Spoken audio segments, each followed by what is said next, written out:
Muy bien, muy buenas tardes, bienvenidos y bienvenidas a esta clase de este día, miércoles 13 de agosto del año 2025, para que quede ahí en el registro que estamos en la clase y en la fecha que corresponde. Agradezco a todos su puntualidad. Vamos a darle continuidad a la elaboración del balance general de la empresa La Concordia, que fue el que iniciamos el día lunes, y que habíamos completado el activo, ¿verdad? Vamos ahora a trabajar en la parte del pasivo y del patrimonio de ese balance. Vamos a proyectar entonces y tenemos que tener a la mano todos los documentos que vimos en la clase, bueno, que llevamos a la clase, ¿no? Que son la hoja donde está el ejercicio, los cuadros donde están los resúmenes, perdón, los rubros con sus respectivas cuentas. Por ahí andaría la cosa. Y la hojita donde estamos haciendo el llenado. Yo entiendo y quiero disculparme, quizás no disculparme, porque la verdad es que sí es bastante angosto el espacio para escribir, pero es la única manera de que toda la información quepa dentro del documento, porque si lo hacemos más amplio, tendríamos que hacerlo en 2 páginas. Y mi idea es que tengamos en un solo documento toda la información. Así que ahí les pido un poco de, de, de comprensión y que ustedes pues trate de hacer letra pequeña. Yo sé que algunos pues, y me incluyo, yo por mis problemas de vista, se me hace bien difícil hacer letra muy pequeña porque ni yo mismo la veo. Entonces, y algunos pues estamos acostumbrados a lo que decía un profesor mío, a garrapatear, ¿verdad? Así le llama garrapatear, pues, hacer letras grandes. Y pues ahí tenemos que ajustarnos un poquito a los espacios que están disponibles en el documento. Aquí tenemos el activo que vimos en la clase pasada. Ya lo habíamos totalizado, 6.287.050.69. Quiero también aclarar de que a veces, bueno, algunos profesores nos enseñan de que el balance hay que cuadrarlo por diferencia, ¿verdad? Es decir, que activo menos pasivo nos va a dar el capital. Eso realmente es solamente válido en un balance inicial. Quiero decirles que un balance inicial es un balance general realmente, pero es el único balance que se hace en esa fecha cuando la empresa inicia operaciones. De ahí en adelante todos los balances se van a hacer a final de año, 31 de diciembre, esa es la fecha que van a llevar. Ya explicamos de que no es que se hagan en esa fecha, sino que la información que estamos poniendo, que estamos plasmando en el documento, corresponde a lo que había en esa fecha. Es algo bien diferente a hacerlo en esa fecha, porque el 31 de diciembre la mayoría de oficinas pues a las 12 despachan si es que han llegado, porque algunas oficinas ya para esa época ya están de vacaciones. Entonces, hago esa aclaración y no, lo que decía, no es que vamos a calcular el capital siempre que hagamos un balance, solo en el balance inicial, porque ahí sí es válido hacerlo, ¿verdad? Porque arrancamos, pero ya a partir de un balance general que se va haciendo a fin de año, todas las cuentas deben cuadrar. Al final, el pasivo y el patrimonio nos tiene que dar exactamente lo mismo que nos dio el activo, porque esa es la forma de comprobar que hemos cuadrado, ¿verdad? Vamos a hacer un poquito más para acá para que nos concentremos visualmente. Sí les voy a pedir un poco de disculpas porque algún comentario o pregunta probablemente no se las conteste en el momento, porque dada la forma que trabaja Google Meet, yo ahorita estoy trabajando directamente en el archivo de Excel, ustedes lo están viendo, pero yo no los veo a ustedes, es decir, no veo sus usuarios ni veo tampoco ahorita algún comentario o pregunta que ustedes hagan. Después de cierto momento yo voy a entrar al chat y voy a ver si hay alguna pregunta. ¿verdad? Ahí me van a disculpar, es decir, no les voy a poder contestar en el momento, así como he hecho en otras clases. Por la razón de que si yo tengo abierto el Google Meet, la imagen del balance se me presenta demasiado pequeña, entonces visualmente a mí me cuesta un poco, me puedo concentrar más así, viéndolo directamente desde el archivo.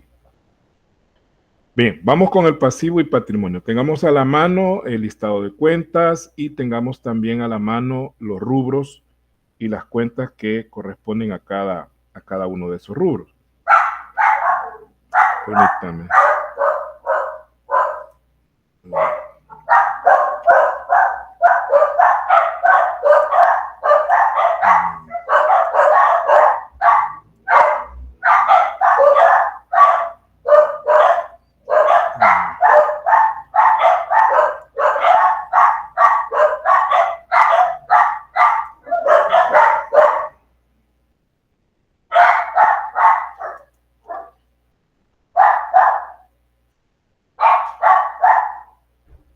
Permítame que tengo un problema técnico ahorita.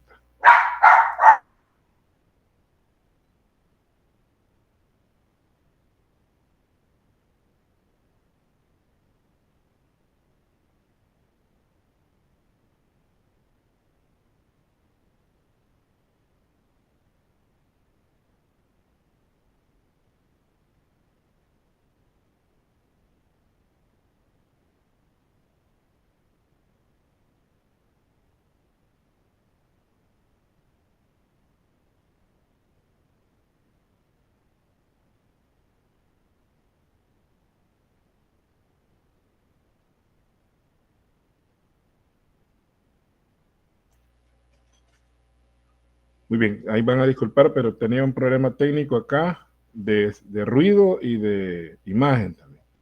Pero ya lo resolvimos. Vamos a volver al balance y lo vamos a presentar nuevamente. Bien, creo que lo puedo trabajar desde aquí. Bueno, ya tenemos ahí el pasivo corriente primero. Ese es el primer rubro que vamos a colocar. Y dentro del pasivo corriente tenemos el primer rubro, que es para el caso cuentas y documentos por pagar. Si nosotros observamos ahí nuestro listado de cuentas y rubros, nos podemos dar cuenta de que dentro del rubro de cuentas y documentos por pagar tenemos primeramente la cuenta acreedores comerciales. ¿Verdad? Voy a ir comentando un poquito porque tengo un poquito más de holgura en el tiempo debido a que vamos a terminar con el pasivo y el patrimonio, que es mucho más corto que el activo. Entonces me va a dar un poco más de espacio que lo que tuve el lunes, que el activo es la parte más trabajosa dentro del balance. Los acreedores comerciales, adelantándonos un poquito, son los proveedores, así se le llama también, ¿no? Son las personas que nos proporcionan la mercadería, ¿no? Que nos venden fiada la mercadería. Y por eso es que se separan de otras cuentas por pagar junto con los documentos por pagar. Entonces acá tenemos, permítame que me volví a dar el problema. No entiendo por qué me sigue dando el problema. Bien. Acreedores comerciales nos presenta un saldo de...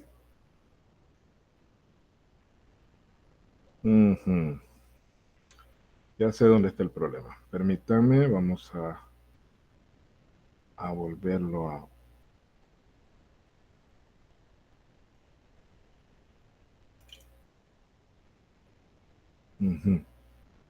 Bien, vamos a trabajar con el teclado apagado.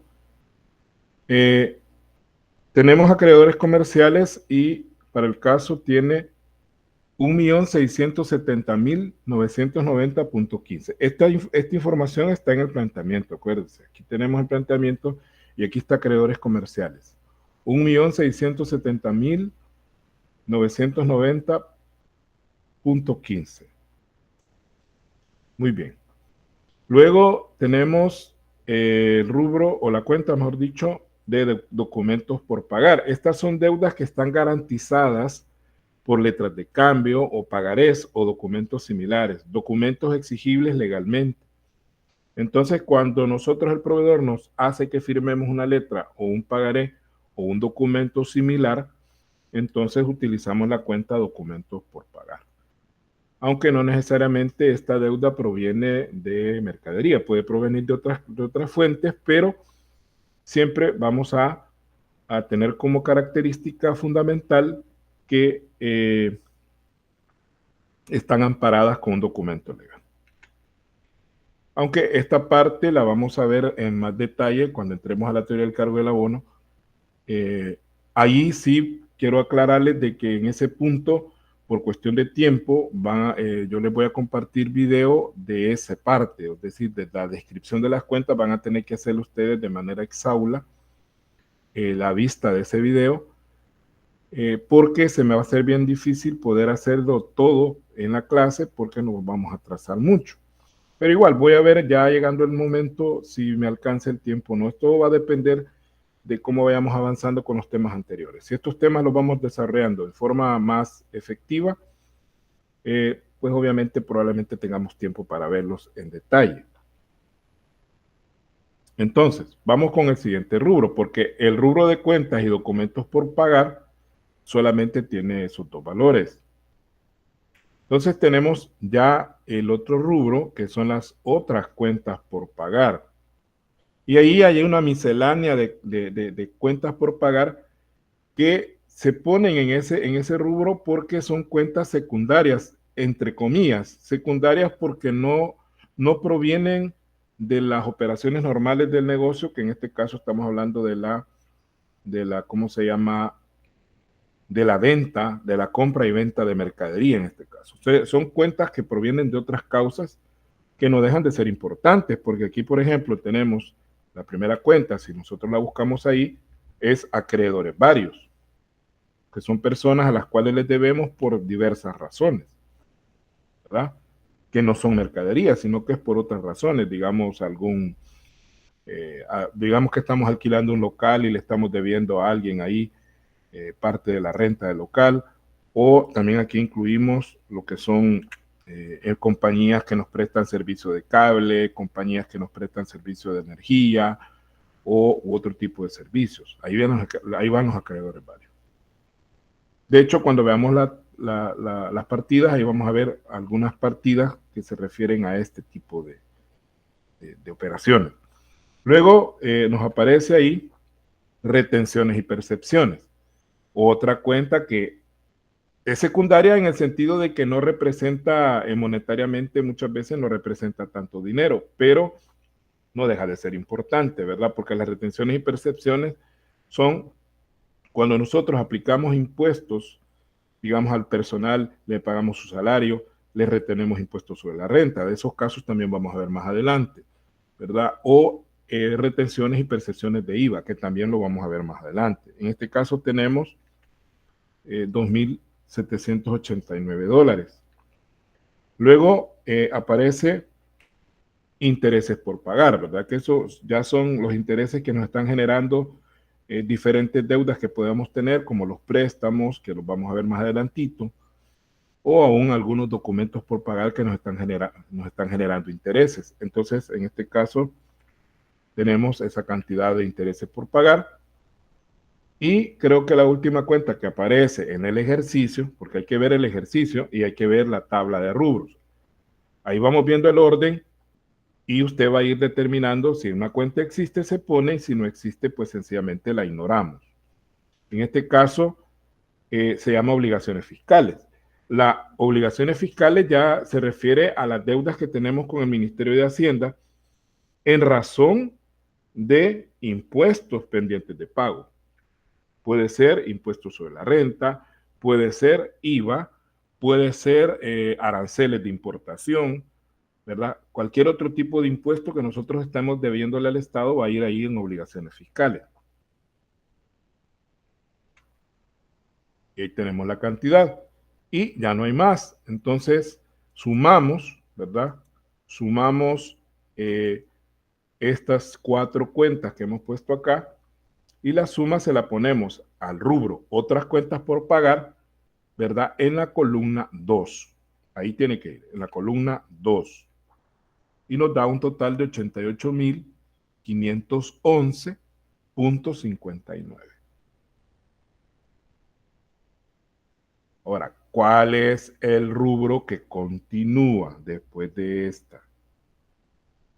Dice que el rubro que continúa es préstamos corrientes. Y aquí hay que tener cuidado porque los préstamos corrientes se llaman así porque son préstamos a corto plazo, ¿ya? Son préstamos a corto plazo.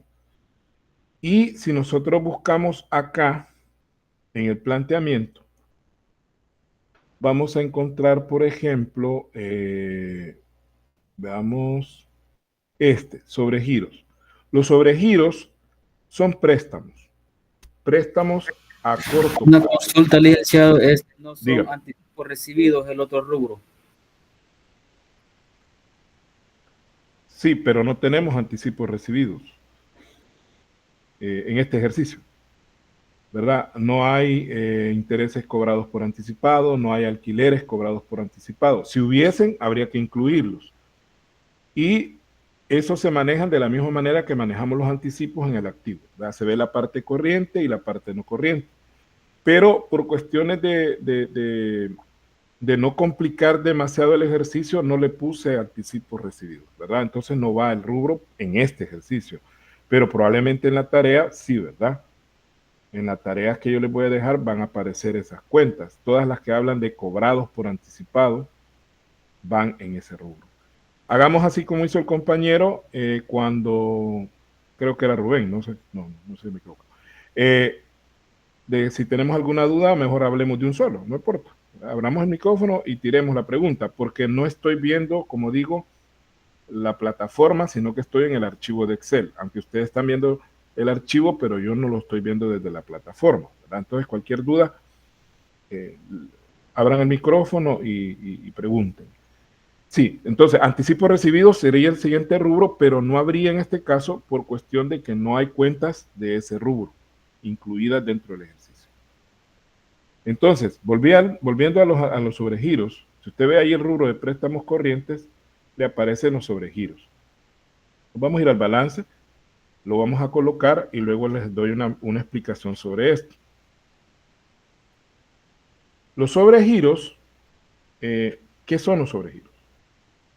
Explicamos. Vaya. La mayor parte de las empresas tienen cuentas corrientes en los bancos. Y el problema que se da es que a veces por errores administrativos, porque no llevamos bien la cuenta, porque no se lleva al día las conciliaciones bancarias, ¿verdad? Ni se lleva al día los registros de los auxiliares de las cuentas de la cuenta bancos, porque acuérdense que una misma empresa puede llevar diferentes cuentas en diferentes bancos. Es más, en un mismo banco puede tener 3 cuentas distintas. Entonces, para cada cuenta hay que llevar un control específico. Si la empresa es muy grande, dentro del departamento de contabilidad, se le asigna a 1 o 2 auxiliares este trabajo. Depende de qué tantas cuentas sean, porque tampoco vamos a poner 2, 3 personas ahí para que me estén controlando un par de cuentas nada más, ¿verdad? Sería estar desperdiciando el salario de esas personas. Sino que en la medida que son más cuentas, digamos que imagínense que fueran así en total, manejar unas 10, 15, 16 cuentas distintas, entonces sí habría necesidad de un par de auxiliares. Pero aún con auxiliares puede ser de que haya atraso en los registros. ¿A qué quiero llegar? Digamos que nosotros tenemos una cuenta en el Banco de Vivienda y esa cuenta tiene aparentemente, según el registro, tiene un saldo de 2,000 pesos. Venimos nosotros bien mandados y emitimos un cheque, ¿verdad? Como hay 2,000 pesos, entonces vamos a emitir un cheque por $1,800, digamos, una cantidad. Pero resulta que cuando el beneficiario del cheque, o sea, la persona a la cual nosotros le emitimos el cheque, va al banco a quererlo cobrar, resulta que no hay 2,000 pesos, sino que solamente hay 1,500. Y nosotros hemos emitido un cheque por 1,800. Entonces, ahí nos faltarían 300 pesos para completarle. El banco no podría pagar el cheque porque le harían falta 300 pesos a la cuenta. Y quiero decir de que con un centavo que le falte a la cuenta, el banco no paga el cheque. O sea, digamos un caso extremo, que nosotros el cheque es por 1.800 y la cuenta tiene 1.799.99 dólares, el cheque no se paga. Entonces, el problema que se da en estos casos es que esos cheques rebotan, ¿verdad? Son los famosos cheques de hule, le llaman. Y esto puede ser perseguido penalmente. Hay que tener cuidado porque si nosotros emitimos este tipo de cheques, se puede configurar legalmente hablando como un delito de estafa, porque hay personas que utilizan esta figura para estafar. Es decir, emiten cheques y cuando las personas lo van a cobrar no hay fondos y cuando la persona lo va a buscar a quien le dio el cheque, ya no vive en esa dirección, ya se movió, ya se fue del país y entonces se queda con un papel, disculpe la expresión, un papel chuco que no vale nada. Entonces, para evitar esos problemas, porque la empresa también pierde credibilidad, imagínense que la empresa le da un cheque y usted bien confiado lo va a querer cobrar, se lo rebotan y aunque la empresa, usted vaya a la empresa y le diga, sí, se lo vamos a hacer de nuevo, ¿verdad? De otra cuenta, pero, discúlpenos, pero ya el daño está hecho. Es decir, entonces, para evitar esas situaciones, las empresas lo que hacen es contratar estos servicios de sobregiro. Entonces, ¿cómo funciona el sobregiro? Digamos, volvamos al caso de este cheque de 1.800 dólares y solamente hay 1.500 de saldo. Pero como hay un contrato de sobregiro firmado con el banco, entonces viene el banco y dice, son 1.800, pero solo hay 1.500 en la cuenta. Yo le presto los 300 dólares restantes. Así, sin que usted se lo diga. Ahí inmediatamente se autoriza el sobregiro y usted le dan los 300 pesos a la persona se va feliz con su dinero, pero usted queda endeudado con el banco. Y el banco le cobra una tasa de interés un poco fuertecita porque es un préstamo de emergencia, ¿verdad? Es un favor prácticamente que el banco le está haciendo. Entonces, por eso los sobregiros se toman como préstamos corrientes. Porque normalmente el sobregiro no es que usted lo va a pagar en tantos años. El sobregiro, si hoy le ponen el dinero el banco, al nomás cae la primera remesa suya al banco, el nuevo depósito, ahí le caen encima. Le caen encima con los 300 pesos más el interés que le van a cobrar por ese dinero. Entonces, así funcionan los sobregiros. Y son a corto plazo, por eso van como préstamos corrientes. Ahora bien, hay otro préstamo aquí que son los préstamos prendarios. Los préstamos prendarios normalmente son a largo plazo, es decir, son a más de un año, pero cualquier préstamo, fíjese bien, cualquier préstamo, ya sea a 2, a 3, a 4 años, o el plazo, 20 años pueden ser, todo préstamo a largo plazo siempre tiene una parte a corto plazo. Es decir, siempre tiene una parte corriente. ¿Por qué razón? Porque usted le dice, vaya, le vamos a prestar $1.000.000 para 5 años. Pero usted no va a esperar que pasen los 5 años para pagarlo. Es decir, no funciona así, ¿no? Los que ya tienen experiencia, que ya están endeudados igual que su servidor, sabrán de que lo que normalmente el banco hace es establecer una cuota mensual, trimestral, pero lo normal es mensual, ¿verdad? Entonces usted le dicen, le hacen un cálculo, para eso hay una fórmula que no es de esta materia, o sea, no vamos a ver eso porque no es para eso, o sea, hay una materia que se llama matemática financiera, que es donde ustedes van a ver esas partes, ¿no? Cómo se hacen esos cálculos. Pero digamos que usted le dicen, por ese $1.000.000, usted le vamos a poner 60 cuotas, ¿verdad? Porque son 5 años, son 12 cuotas por año, son 60 cuotas en total. Digamos, como es $1.000.000, pues digamos que le pone una cuota de 50,000 pesos, ¿no? 50,000 pesos mensuales. Quiere decir que su deuda se divide en dos partes. Los primeros 12 pagos que usted va a hacer de ese préstamo son corrientes, porque eso lo va a pagar en este año. Y los otros 4 años restantes son no corrientes, porque eso lo va a ir pagando conforme vaya llegando ese día. Por esa razón es que cuando tenemos préstamos a largo plazo hay que siempre evidenciar que hay una parte corriente. Y en este caso, el préstamo prendario, que es el número 29, dice que tiene una parte corriente de 25,000. Más abajito está el préstamo hipotecario, pero ese no nos menciona parte corriente. Entonces, si no nos menciona parte corriente, lo tomamos como largo plazo. Eso es la regla, aunque la realidad no es así, pero la regla es así. Si en un ejercicio yo le pongo un préstamo y no le pongo que tiene parte corriente, usted lo toma como no corriente todo, ¿no? Entonces nos vamos a ir a la parte de cálculos. Mire, ¿cuánto es el saldo del préstamo? Fijémonos bien, 1.525.000. Y dice que de ese 1.525.000, la parte corriente son 25.000. Entonces hay que hacer una pequeña resta. Acá la tenemos. El saldo es 1.525.000. Menos la parte corriente, que son 25.000, ¿verdad? Hago la resta, me queda 1.500.000, que esa sería la parte no corriente. Entonces, así como hicimos con los anticipos, esta partecita de $25.000 la vamos a colocar ahorita, ahí, ¿no? Y el 1.500.000 lo dejamos pendiente para cuando ya lleguemos al pasivo no corriente.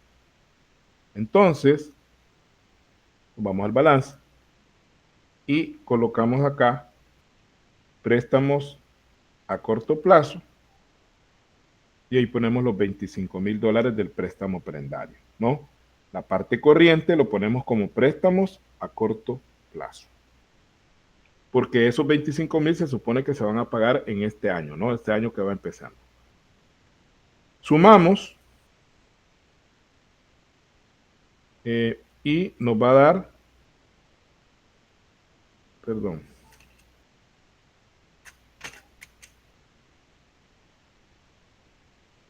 nos va a dar $37.000, que sería la suma de los sobregiros más el préstamo a corto plazo.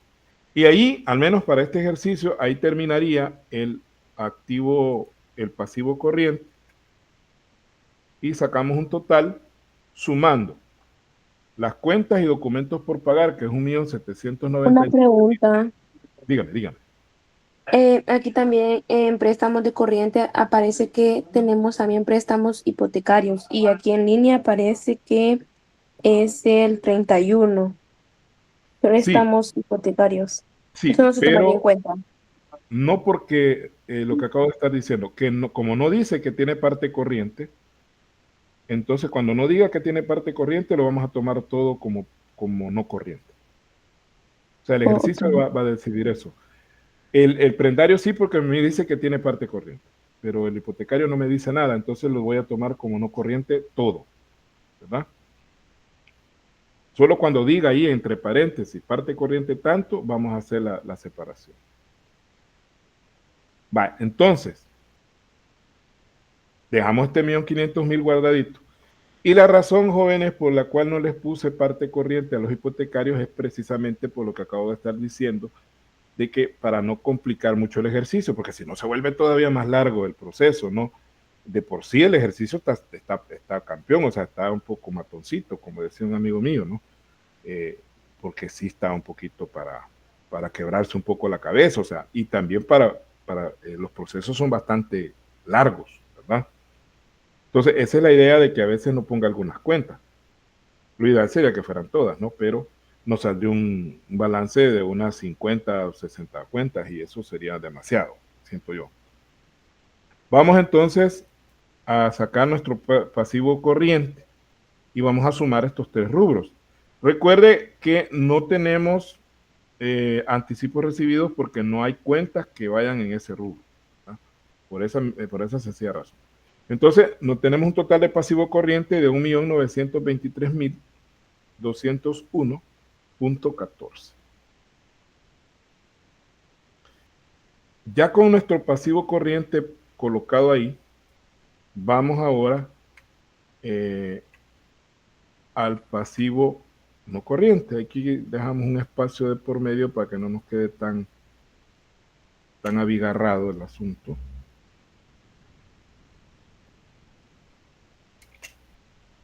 Pasivo no corriente. Dijimos la vez pasada de que como ya dice pasivo arriba, no es necesario ponerle pasivo no corriente. ¿Qué tenemos en el pasivo no corriente? Bueno, en el pasivo no corriente tenemos primeramente los préstamos a largo plazo. Y ahí entra lo que acabamos de estar diciendo. Como aparece el préstamo prendario que tiene parte corriente y no corriente, entonces aquí vamos a poner préstamo prendario, $1.500.000, que es lo que nos sobró en el cálculo. ¿Recuerdan? ¿Verdad? Ahí está el 1.500.000, que es la parte no corriente.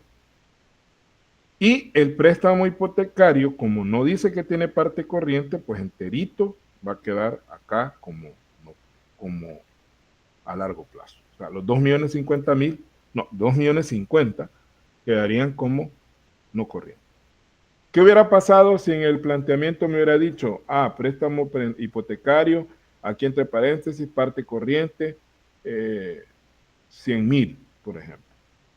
Entonces me hubiera quedado arriba 100.000 y abajo me hubieran quedado 1.900.050, ¿verdad? Que sería la diferencia.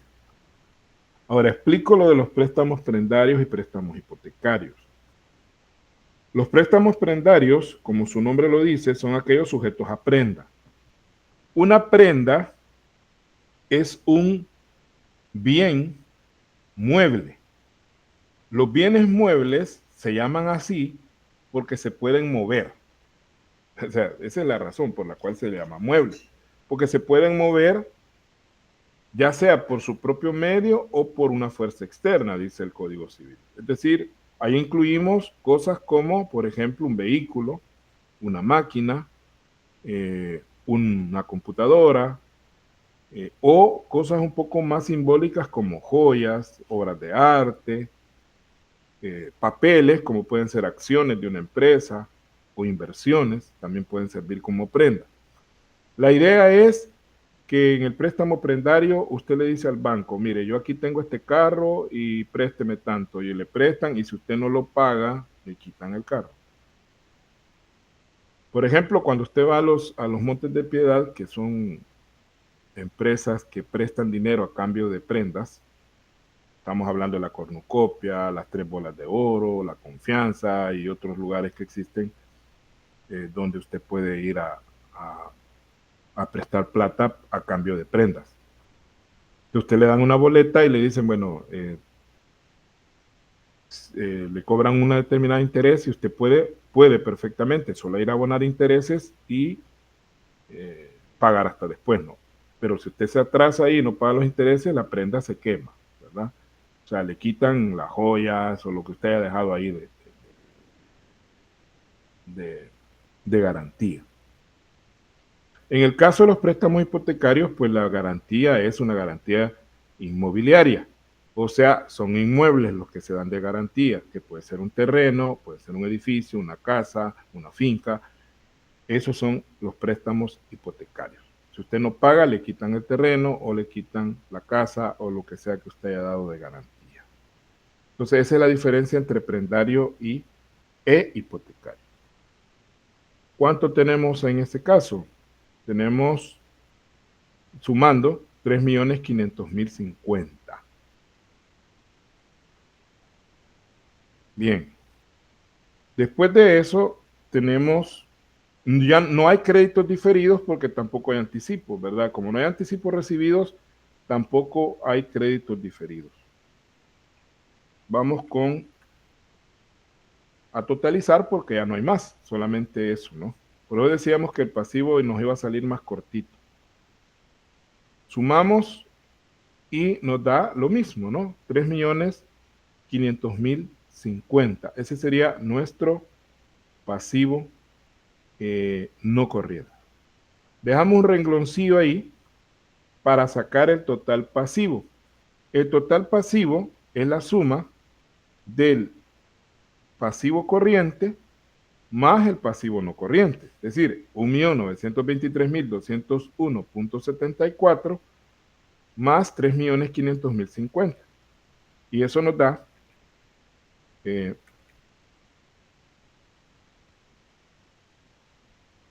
eso, ¿no? 5.423.251.74 $. Ese sería nuestro total pasivo, es decir, esa es la deuda completa, la deuda total que nosotros tenemos con diversas personas.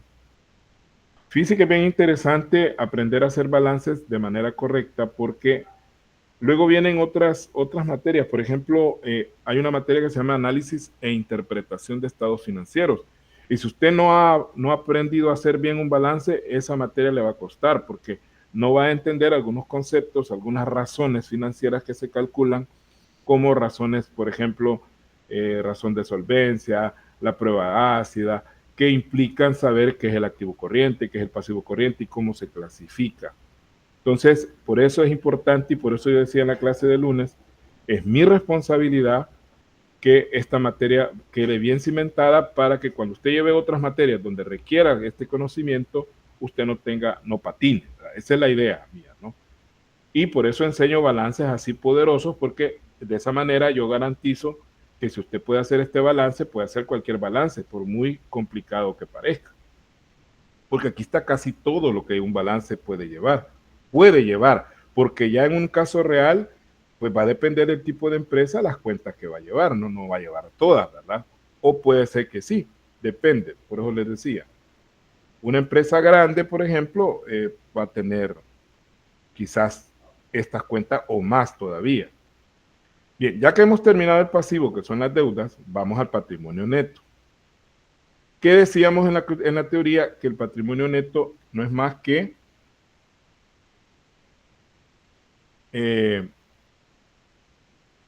la parte del activo, dijimos, que le pertenece a los dueños de la empresa, ya habiendo restado las deudas. Es decir, que si al activo yo le quito las deudas, me queda el patrimonio, que no es lo mismo que capital, porque esos son dos cosas muy diferentes. El capital es un componente del patrimonio. ¿Que es el componente más importante del patrimonio? Sí, el más importante porque es lo que los dueños del negocio han puesto de su bolsillo, ¿verdad? Ese es lo que ellos le han metido a la empresa, mientras que lo demás son cosas que se han ido generando con el transcurso del tiempo, con las operaciones que se va realizando. Veamos en este caso, primero el capital social. Vamos a ver si hay capital social. Tiene que haber, no puede ser que no existe el capital social. Si no hay capital social, no hay empresa. Y hay que aclarar que es el capital social pagado, jóvenes, porque se hizo una reforma a la normativa, porque antes el capital social se ponía completo, pagado o no pagado, y eso se reflejaba en el patrimonio. Pero se llegó a la conclusión de que el capital no pagado no debe figurar, porque el capital no pagado es aire. Si los accionistas han prometido pagar esos $100,000 y no lo han pagado, ese dinero realmente no existe, es una simple promesa de los accionistas. Por lo tanto, no podemos estar engañando a las personas que quieran hacer negocio con nosotros, haciéndoles creer que ese capital es el que tenemos disponible para responder. Podemos responder solo con la parte del capital social que ha sido pagada. Por eso es que aquí se hace énfasis en capital social pagado, y si usted observa, no aparece en ningún lado el capital social no pagado. Ese no se toma en cuenta para efectos del balance. Son 700,000 pesos. Entonces, lo vamos a poner acá.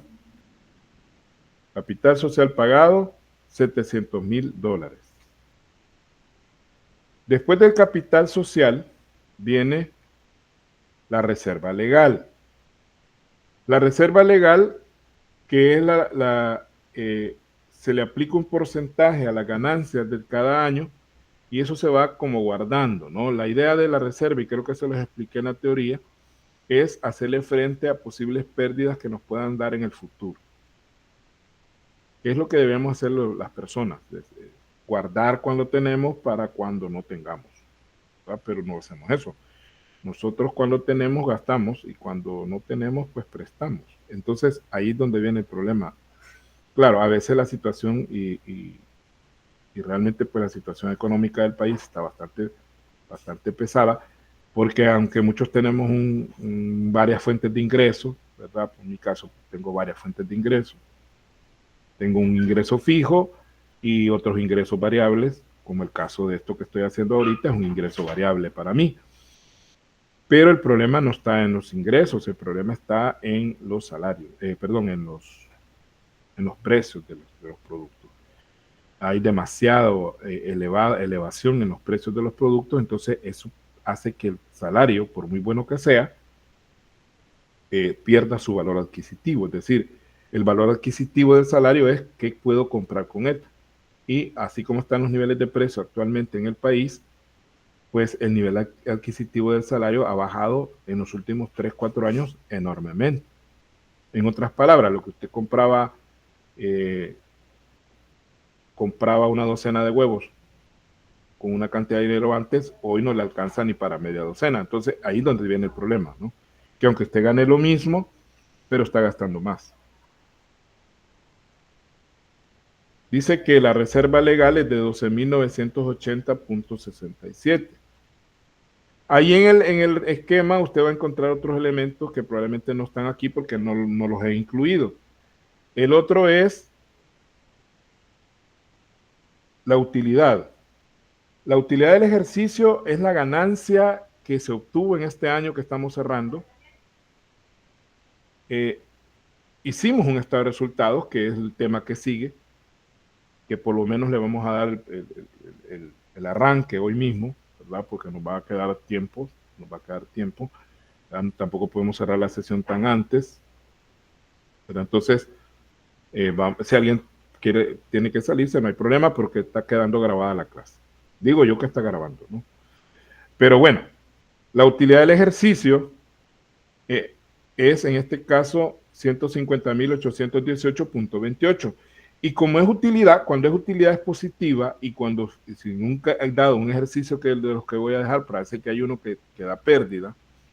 Si aquí fuera pérdida del ejercicio, entonces iría restado, ¿ya? Iría con un signo menos. Acuérdense de ese detalle. Si es utilidad va con suma y si es pérdida va con resta. Permítame que vamos a hacer un ajustito acá con la luz. Bien. Entonces, ahí tenemos ya el patrimonio, que son 863,000 y algo, ¿no? Ahora, es normal, fíjese bien, que el pasivo siempre sea mayor al patrimonio. O sea, eso es casi normal. La mayor parte de empresas deben más que lo que es propio. No lo vea mal y que dice, uy, mire qué empresa más chueca. Debe un montón y bien poquito el patrimonio. Pero es normal. Y las empresas que más caen en esto son los bancos, por ejemplo. Los bancos manejan porcentajes de autonomía bien bajos. Cuando digo porcentajes de autonomía es la relación entre el patrimonio y el activo. Por ejemplo, vamos a tirarnos ahí, no tenemos tiempo. Por ejemplo, voy a hacer una fórmula acá. Vamos a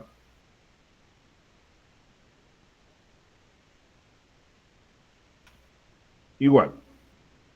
Voy a dividir el pasivo,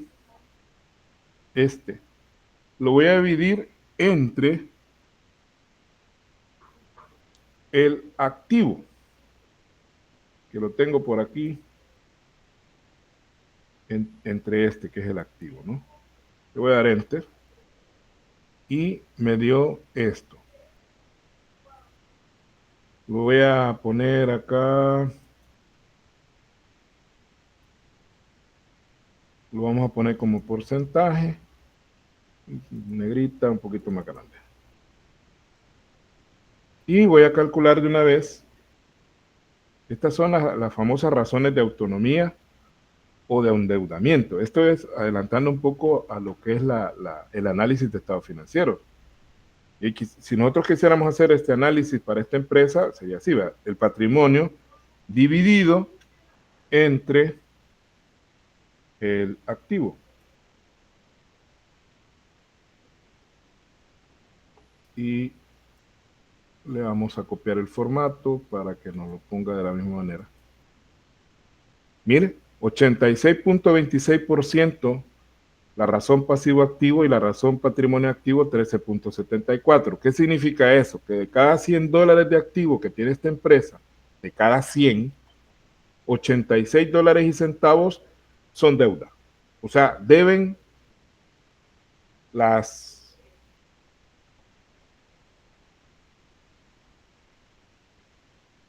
cuatro quintas partes de, un poquito más de las cuatro quintas partes de todo lo que tienen. Es decir, la deuda es enorme, comparado al patrimonio que solamente es el 13%, 14 casi. Redondeando sería 86 y 14. De cada 100 dólares que se tienen de activo en esta empresa, casi 14 dólares son propios y 86 son ajenos, son deuda.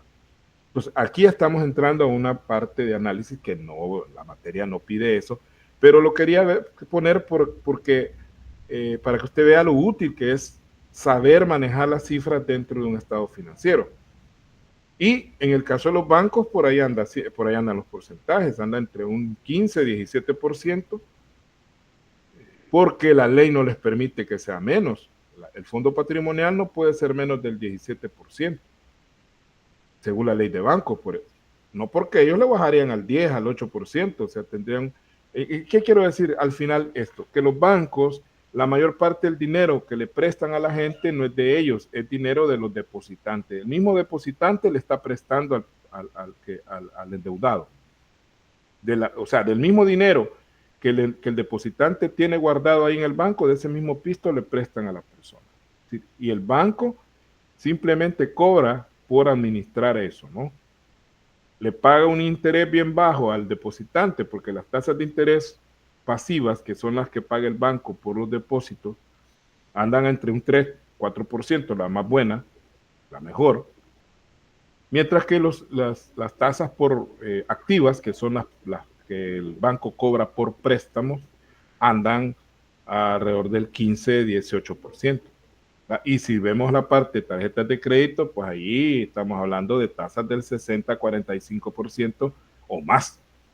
Entonces, y la diferencia entre lo que el banco paga al depositante con respecto a lo que cobra al deudor es la ganancia del banco, que es mucho. O sea, son millones de dólares lo que el banco saca a costillas de nosotros, ¿no?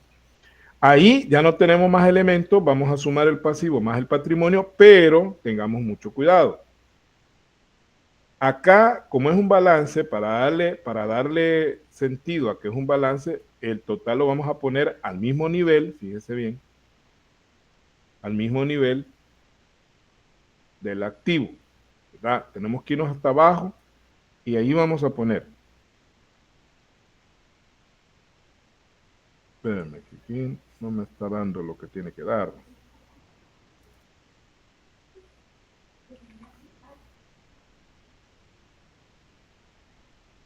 Bueno.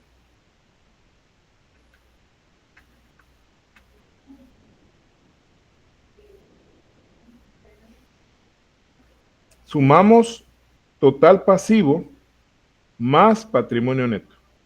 Y ahí nos va a dar esa cantidad que está abajo, ¿no? La vamos a hacer porque no sé qué le pasó a este archivo. Esta más esta. Esa nos va a dar 6.287.050.69. ¿Qué es eso? Es el total pasivo y patrimonio neto. Nos tiene que dar lo mismo que nos dio el activo. Y por eso lo ponemos al mismo nivel, aunque nos quede todo este espacio en blanco. Eso no importa. Quiero aclarar también que antes, estamos hablando antes, mucho antes, ¿no? Hace unos 30 años, que no había mucho uso de computadoras, los balances se protegían con esto. Ya les voy a explicar. Lo vamos a tratar de hacer aquí. Nos vamos a ir a insertar y vamos a insertar aquí una forma, una línea. Ponían una línea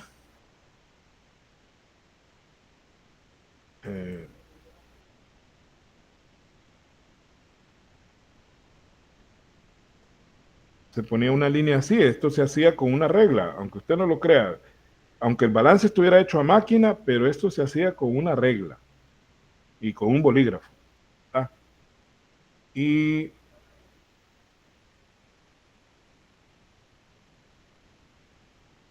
si usted ve a un contador de esos viejitos, como su servidor, le va a hablar de esta línea. Entonces se hacía esto, mira, esta línea acá. Y de ahí vamos a hacer más pequeño para calcular dónde va a ir a caer esta línea. Mire, así. Ponía esta línea.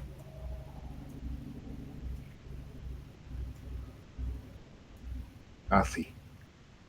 Con eso indicábamos que toda esa parte no podía llevar ningún dato. ¿Por qué? Porque los balances se hacían con máquina de escribir. Entonces, si nosotros tirábamos un balance así y dejábamos esto así sin nada, cualquiera le podía meter alguna otra cosa. Por eso decían, se puede alterar el balance. Entonces, para evitar que lo alteren, le hacíamos esta línea.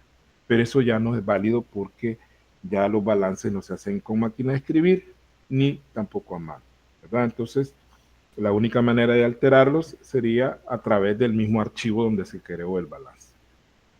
Pero esto lo pongo como punto de referencia para que ustedes, por si acaso, ¿verdad? Alguien les dice, mira, y la línea esa, casual, no la has hecho. Entonces, es por esa razón. Esa era la única razón por la cual se hacía esta línea quebrada ahí.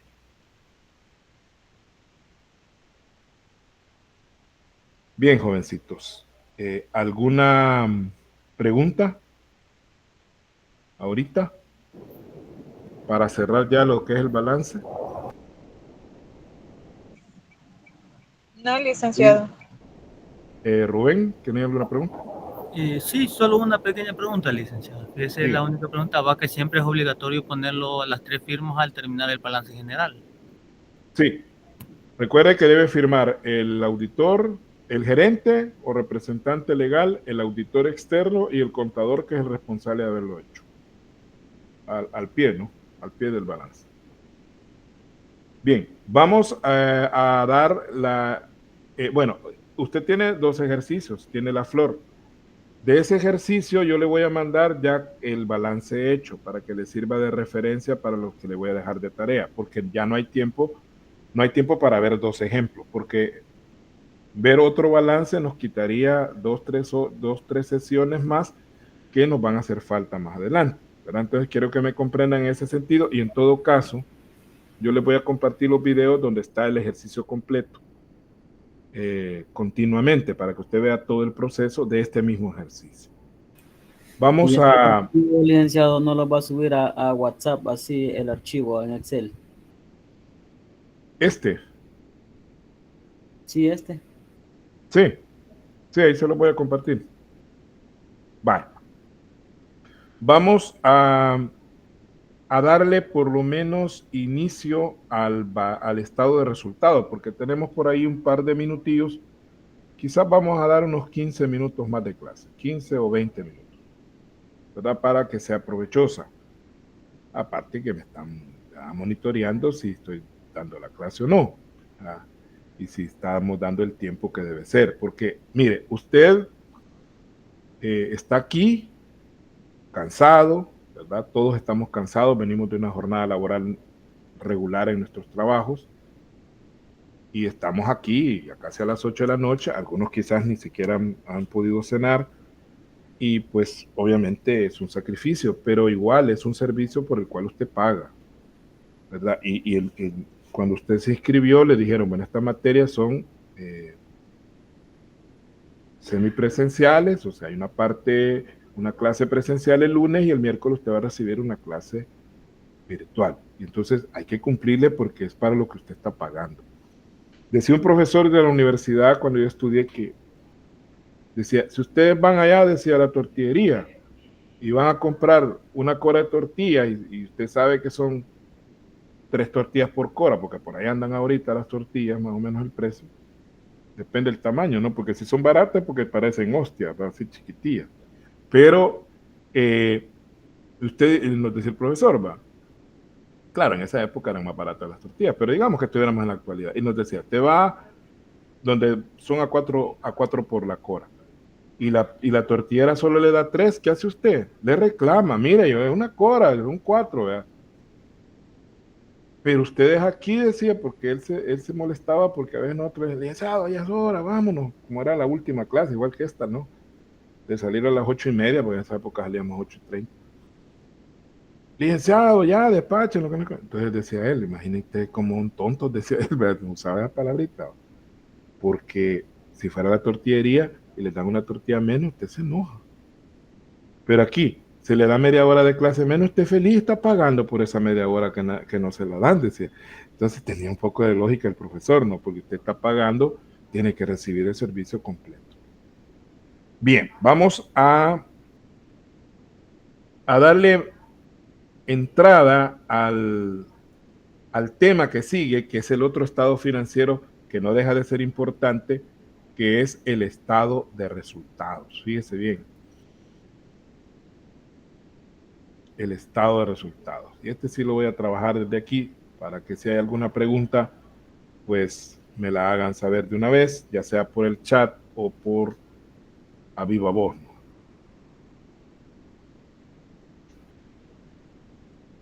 Y aquí hay algunas preguntas.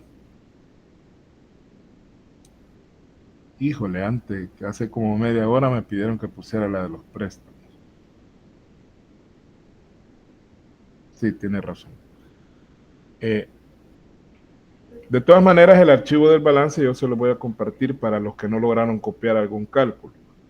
Bien, vamos a el estado de resultados, que es el segundo estado financiero en importancia. Después del balance viene el estado de resultados. Y quizás el problema que tiene el estado de resultados es que, a diferencia del balance, donde todos los rubros están como solo sumados, a excepción de la depreciación que se resta, pero casi todo va como ir sumando, ir agrupando cosas, aquí no. Aquí es de ir sumando, a veces restando, dependerá de la situación o dependerá de qué cuentas nosotros estemos trabajando. Entonces, veamos la definición. Veamos la definición. ¿Qué vamos a entender por estado de resultados? Dice que es el estado financiero que muestra la situación económica de una entidad durante un periodo determinado a través de la fusión de ingresos y gastos. Fíjese bien en algo bien importante. Acá estamos hablando de situación económica y allá en el balance hablamos de situación financiera.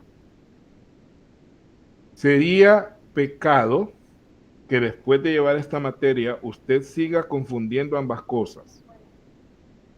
Eso déjeselo para uno de ingeniería, uno de leyes, de ciencias jurídicas, que puedan hablar, no, la situación económica o financiera, que viene siendo lo mismo. ¿Cuál lo mismo? No es lo mismo. Usted, como futuro administrador de empresas, contador público o mercadotecnista o mercadólogo, tiene que aprender a llamar las cosas de manera correcta. La situación financiera, recordemos, en el balance, ¿qué era la situación financiera? La capacidad de pago, que la podíamos medir a corto plazo, que se le llama liquidez, o se puede medir a largo plazo, que se le llama solvencia. Es decir, que una empresa tiene buena situación financiera cuando puede pagar lo que debe. Pero la situación económica no es lo mismo y la vamos a explicar aquí, ¿verdad? ¿Qué es la situación económica? Ya vamos a hablar de eso. Ahora bien, ¿cómo se logra determinar esta situación económica? A través de la fusión de ingresos y gastos. La palabra fusión, que en las últimas décadas ha tenido una gran, se ha puesto de moda, ¿verdad? Porque hablan de fusión de un montón de cosas, fusiones musicales, fusiones en cocina, ¿verdad? Que cocina mexicana mezclada con japonesa, con china, fusiones en un montón de cosas, y fusiones empresariales también, ¿verdad? Cuando hablamos de la unión de dos empresas. Usted sabe que los ingresos y los gastos, si nosotros los vemos desde el punto de vista matemático, tienen signos contrarios, ¿verdad? Los ingresos son positivos y los gastos son negativos.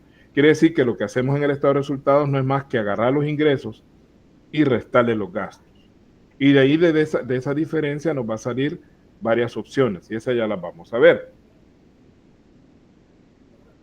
Veamos la situación económica primero. Ahora no vamos a terminar esto, o sea, esto solo le vamos a dar un poco como la entrada, ¿no? ¿Qué vamos a entender como situación económica? Vamos a decir que la situación económica es la capacidad que tiene una entidad para generar resultados positivos. En otras palabras, es la capacidad para generar ganancias, para generar utilidades, que es la razón de ser de una empresa. Es decir, usted no va a poner una empresa para perder, ¿verdad? Puede ser que usted termine perdiendo, pero no era ese su objetivo original. Yo voy a poner un negocio porque quiero ganar, aunque al final no lo logre, pues eso no tiene nada que ver. El propósito es para ganar. Entonces, si una empresa me genera más ingresos que gastos, obviamente es una empresa que tiene una buena situación económica. Y cuando pasa lo contrario, que los ingresos son menores a los gastos, entonces estamos en una mala situación económica.